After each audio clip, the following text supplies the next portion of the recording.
So the last region I want to focus on in this discussion of U.S. foreign policy and regional dynamics is the Middle East, and we'll do this in two parts. One part focusing on nationalism and how the U.S. has responded to alliance structures within the Middle East, and then a second discussion will focus on the rise of political Islam.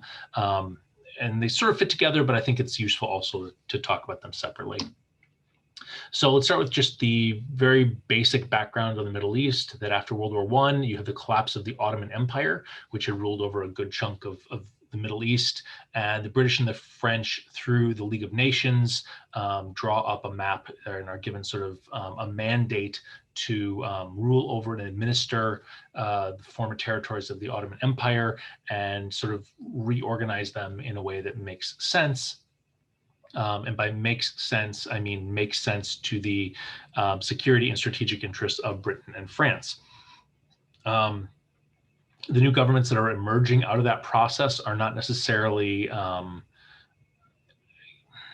want to say legitimate, but I think that's a fair statement, that there's a legitimacy crisis of what makes a particular government ruling over a particular territory make sense. And governments emerging from this process of decolonization oftentimes would invoke nationalism, particularly a particular type of nationalism, of Arab nationalism, as a way to legitimize themselves. And there are certain characteristics that we can sort of look at how this is used across different countries. So one of the common themes is this idea of pan-Arabism, that the Arab peoples have been ruled over for a very long time, first by the Ottomans, the Ottoman Turks, and then by the British and the French. And the future of the Arab world is going to be cooperation among Arab peoples.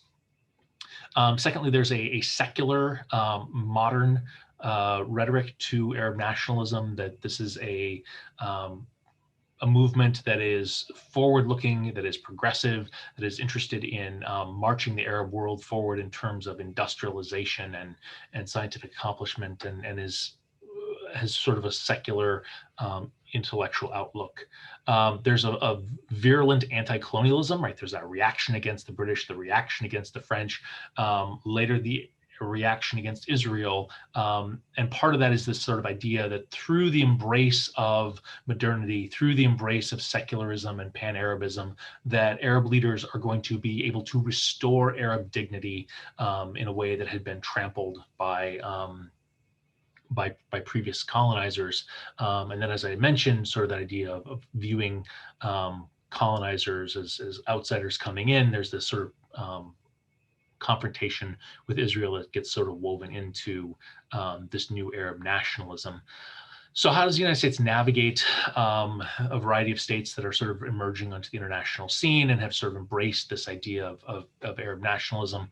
And I'll say that the United States doesn't do a particularly good job of it, because part of that modernity, part of that secular embrace that Arab leaders sort of tend toward, brings with it a element of socialism, of reorganizing the economy, of command economies, which I guess economically or ideologically leans many Arab nationalist states, whether we're talking about Egypt or Libya or Somalia or northern Yemen, toward the Soviet Union in terms of their ideological economic orientation. The United States responds by organizing a number of countries that are potentially more favorable to it, whether that's Turkey, which is part of the NATO alliance and becomes part of the Baghdad Pact, this sort of firewall of anti-communism that the United States builds across the Middle East, spanning from Turkey into Iraq to Iran and then into Pakistan.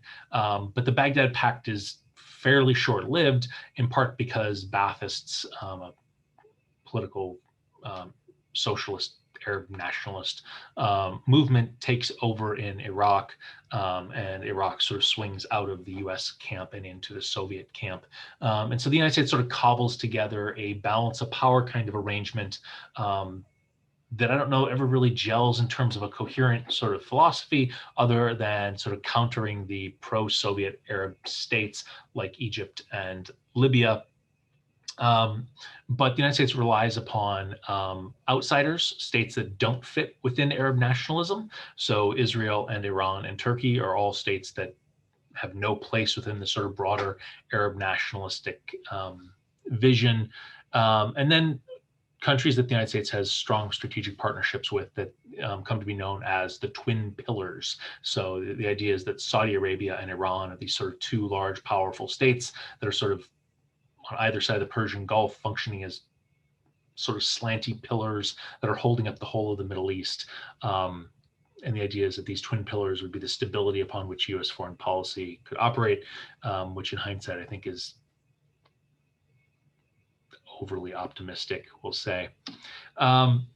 Throughout the second half of the Cold War, that attempt to sort of build a functional, sort of coherent alliance system gets sort of flipped on its head by revolution and just security balancing.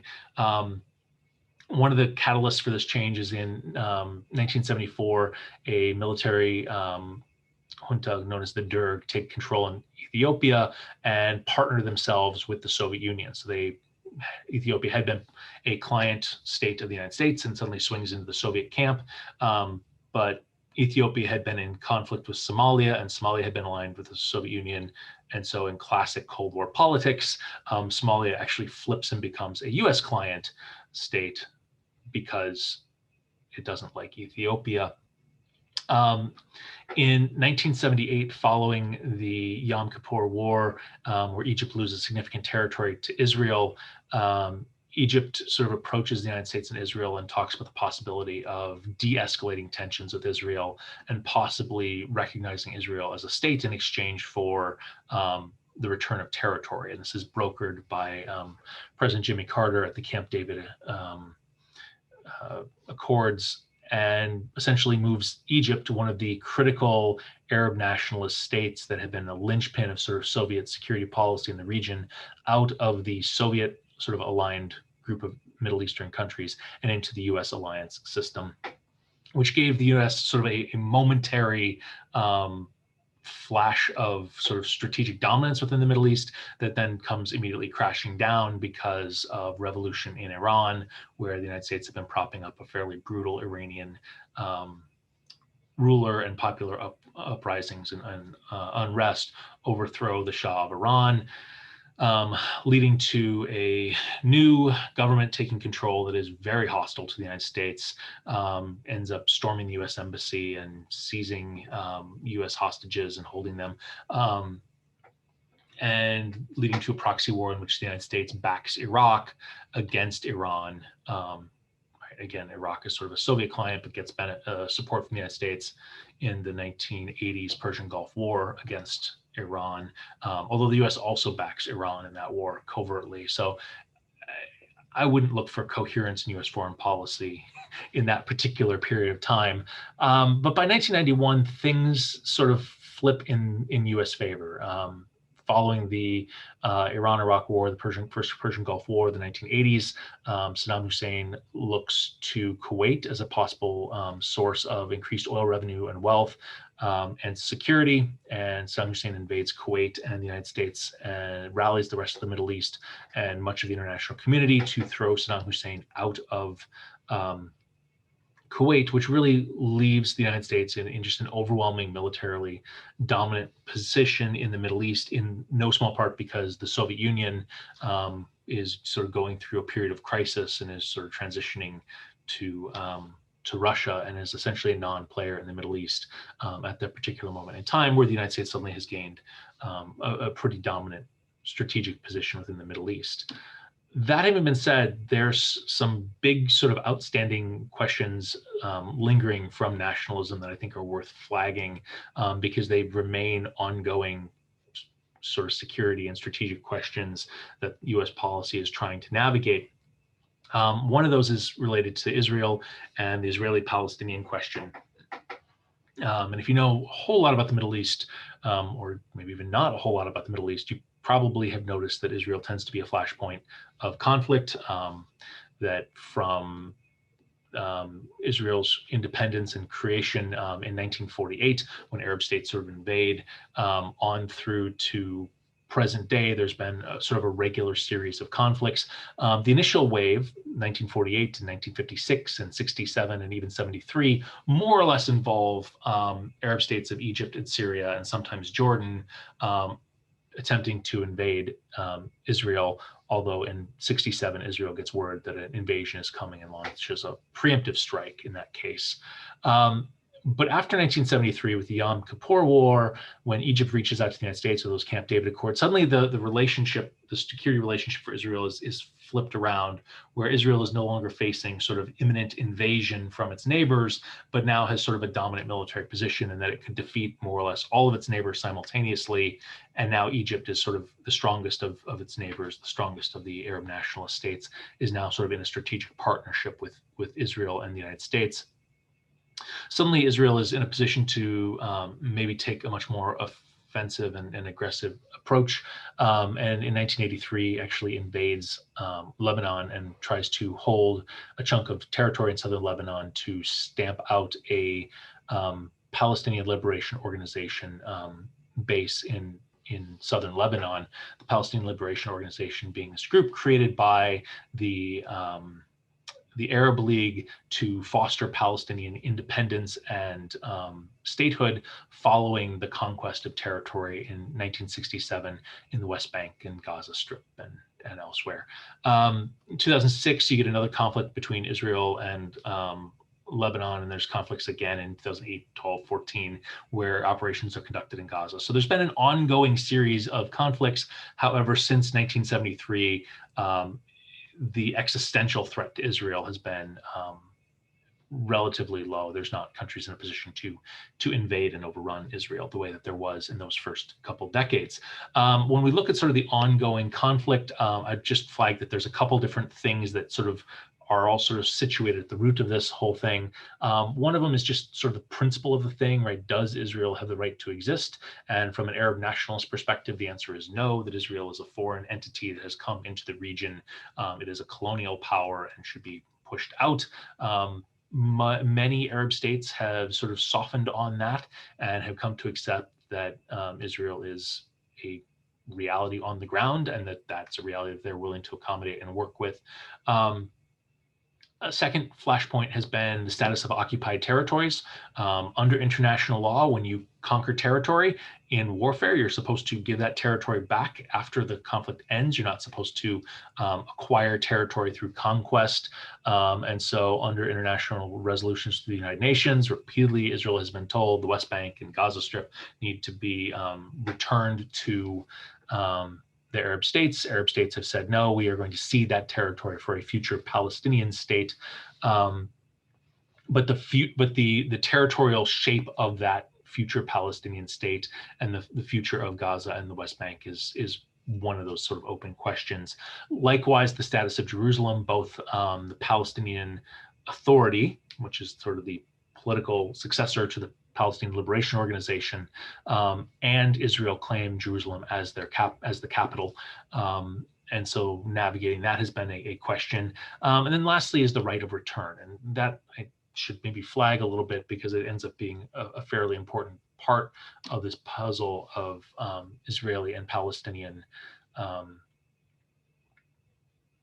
cooperation conflict. So in 1948, when Israel declares its independence as a state and there's an invasion by neighboring Arab countries, a huge chunk of the Palestinian population ends up being displaced, right? Fleeing out of Israel and fleeing to neighboring countries where people end up in refugee camps. Those refugee camps that were set up in 1948 are by and large still there, and today hold around 5 million people in those camps.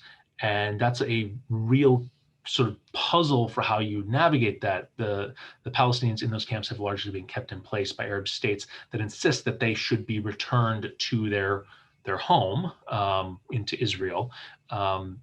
However, Israel doesn't necessarily want 5 million Palestinians who've been living in refugee camps returning to Israel, not just because of sort of the the labor question of the influx of a large number of people, but also the demographic question, that Israel is a state with 8-9 million Jewish people and a couple million Palestinians, and then a couple more Palestinians in occupied territories. And if you introduce an additional 5 million Palestinians into Israel, you're going to have a country that is no longer a majority or overwhelmingly a Jewish country, which is something that sort of undercuts the sort of Jewish identity of the state of Israel.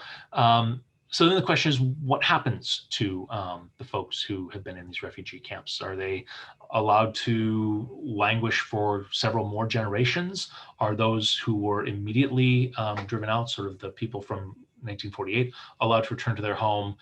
Do their children and grandchildren and great-grandchildren get to return to a Palestinian state?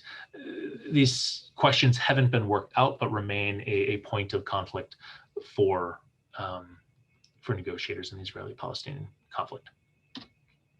The last nationalist question I would flag in the Middle East is the fate of the Kurds. The Kurds are oftentimes described as the world's largest stateless nation. So this is a group of people who have a common identity, who've expressed a desire for political independence and political voice, and for a variety of reasons have sort of been left out of the map drawing of the Middle East. In the 1920s, there was sort of a nascent idea that possibly there could be a Kurdish state, but Turkey and Iraq really resisted that. And so you end up with a Kurdish population that sort of spans across Turkey, Iran, Iraq, and Syria, and have often been suppressed or brutally abused by those regimes, particularly in Turkey and in Iraq. But over the last decade and a half, it has been,